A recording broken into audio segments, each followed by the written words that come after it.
Let's summarize the plot of The Time Machine. In the introduction, the time traveler introduces his theories about time travel, and then his actual time machine, to a group of assembled men, and he shows them a working model of the time machine. During the rising action, the group reconvenes at the house a week later, and the time traveler isn't there. The guests sit down to dinner when the time traveler appears, pale, dirty, and bleeding, claiming to have traveled through time.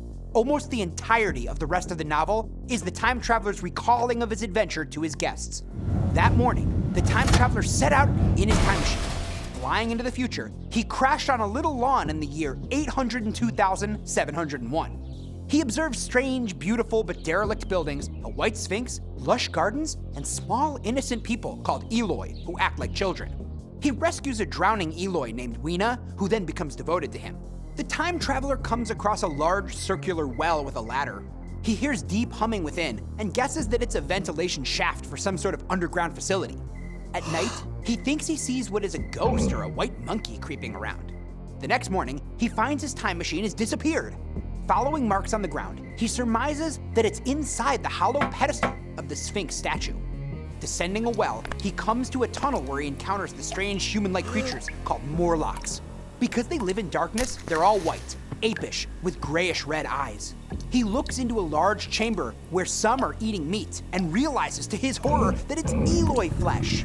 After narrowly escaping, he theorizes that over time humankind developed into two species, capitalists and laborers. The rich, educated people became the Eloi, kind and innocent but weak. The workers who built subways and railroads became the Morlocks. The time traveler stops his story to reveal to his guests flowers Weena put in his pockets.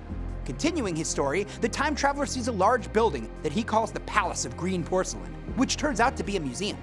At night, he and Weena are attacked by Morlocks when they camp.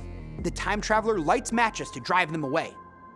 During the novel's exciting climax, the time traveler and Weena are attacked again, camping in the forest. And using a fire and a club as his weapons, the time traveler drives the Morlocks away. Tragically, Weena dies in the melee. Returning to the Sphinx, the time traveler finds the pedestal open.